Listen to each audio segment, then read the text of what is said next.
90 seconds and counting. The 51L mission ready to go. In Los Angeles, where it is 3 hours earlier than This is a special report Coming from up Channel on 4 the News. 32nd point in our Good morning, I'm countdown. Ken Shocknick, and Space Shuttle Challenger is just a few seconds away from blasting off from the Kennedy Space Center near Cape Canaveral, Florida. Let's take a look right now. 7, 6. We have main engine start. 4, 3, 2, 1, and liftoff. Solid rocket boosters kicking in. 25th Space Shuttle mission, and it has cleared the tower. This shuttle mission will launch, my God, 1 minute 15 there's been an explosion. Velocity 2,900 feet per second, altitude 9 nautical miles, downrange distance 7 nautical miles. This is not standard. This is not something that is planned, of course. I can see a solid rocket booster has broken away from Shuttle Challenger. That's what you're looking at in the middle of your screen. I cannot see the shuttle itself. In 1986, the Shuttle Challenger exploded about 74 seconds after takeoff, killing all 7 astronauts inside. Or did it? It turns out that 6 of the 7 are still alive and kicking today. Ellison Onizuka claims to be his identical twin brother, Claude. Yeah, I've got an identical twin brother, Claude, too. The Challenger pilot, Mickey Smith, hasn't even bothered changing his name. He's now Professor Michael J. Smith of University of Wisconsin.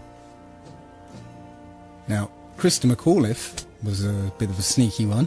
She was the Challenger payload specialist, quite famous for being a teacher. It turns out during her astronaut days she was using her middle name, Krista, and now she goes by her first name, Sharon, and she's a Syracuse law professor. The Challenger commander, Francis Richard Scobie, is now Dick Scobie, which sounds like a rather unpleasant disease, CEO of Cows in Trees Limited. Judith Resnick, the Challenger mission specialist, again hasn't even bothered changing her name. She's a professor at Yale Law. And finally, Ronald McNair, another Challenger mission specialist, claims to be his identical twin brother, Carl McNair. What are the odds? Part of the team, even though she was not a trained astronaut. She knows where we're going to be standing, how busy it's going to be, where she can help, where we need our space, and she has learned an awful lot and become a team weird lady with scale and swords and blindfolds, or Grecian goddess, or warrior princess, or whatever it is. What makes it legible? And so one of the questions in the book is to puzzle about both its history and the legibility of this, which is a marker, and of course this local county court. Welcome to Feed Your Mind. So with this evidence of the space shuttle that blew up, the Challenger space shuttle from 1986, well, you just saw live footage of it blowing up and the astronauts dying. And I even have statements from NASA on how the crew died. If you go to NASA's website, nasa.com, or nasa.gov, you will be able to look up an article called Remembering the Challenger Crew. And it was last updated just in 2015, actually. And so they'll provide you the evidence that the crew died. And it says that the NASA family lost 7 of its own on the morning of January 28th, 1986, when a booster engine failed, causing the shuttle Challenger to break apart just 73 seconds after launch.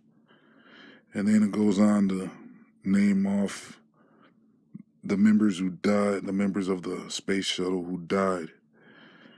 And you can see their faces, each of their faces and their names. And then you match that up with the faces and names that they've found that people have found recently. And I don't know how recently, but they've discovered the whole, like, pretty much the whole crew. So now we have NASA confirmation that the crew has died, and yet we have the evidence that the crew is still alive. So you might ask yourself, what was actually going on there? And it's quite obvious that nobody rides on space shuttles, on those rockets that von Braun, the Nazi scientist, created to make believable rockets that were, big enough to fool the public that these machines were taking people into outer space. But it turns out nobody dare wants to ride on one of those rockets. Those are unmanned rockets and unmanned space shuttles. Nobody is flying into outer space. It's just a show. So all those times when people were watching these rocket launches on TV, this one didn't go as planned, which is probably part of the reason why they decided to cancel out the space shuttle missions. And when I remember when they canceled out the space shuttle missions, it was always like, I was thinking like, why? Why would they just quit going to outer space? I was thinking in the back of my head, just thinking, and then you don't think much of it. It's before this flat earth stuff, there'd be all types of stuff that just seemed questionable about NASA. It's kind of like you think about it and then you forget about it just as quick as you thought about it, because it's like, well, you don't think much of it.